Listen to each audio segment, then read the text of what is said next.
हाय Kamlesh ji, are के सिंह।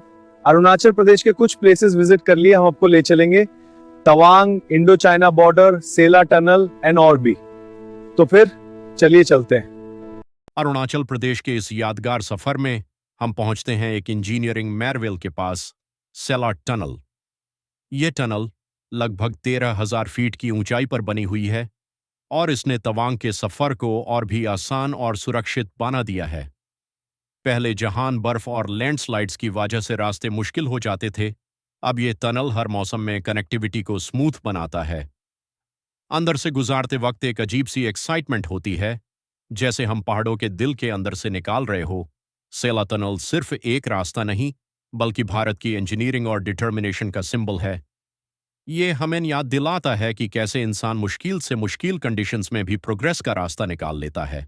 आगे बढ़ते हुए हम पहुंचते हैं एक और इम्पॉर्टेंट जगह, भारत और चाइना के बीच का सेंसिटिव एरिया, बमला पास। ये जगह सिर्फ एक बॉर्डर नहीं है, ये देश की सुरक्षा का एक स्ट्रॉन्ग पिलर है। यहाँ खड़े होकर एक अलग ही फीलिंग आती है।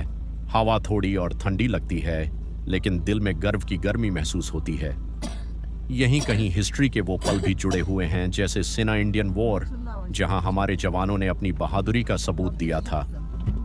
आज भी यहाँ पर इंडियन आर्मी के सोल्जर्स एक्सट्रीम कंडीशंस में देश की रक्षा कर रहे हैं। उनसे मिलकर, उनकी लाइफ को देखकर एक रिस्पेक्ट और ग्रेटिट्यूड अपने आप दिल में आ जाता है। ये सफर हमें सिर्फ नेचर की खूबसूरती नहीं, बल्कि देश के असली हीरोज की मेहनत और सैक्रिफाइस भी दिखाता है। अरुणाचल प्रदेश का ये हिस्सा, जहां एक तरफ नेचर का काल्म ब्यूटी है और दूसरी तरफ देश की सुरक्षा का स्ट्रॉन्ग प्रेजेंस, ये कॉम्बिनेशन इस जर्नी को ट्रूली अनफॉरगेटेबल बना देता है। ये सफर हमें सिखाता है कि हर रास्ता सिर्फ डेस्टिनेशन तक नहीं ले जाता। कुछ रास्ते हमें अपनी पहचान और अपने देश से और गहरा जोड़ देते हैं।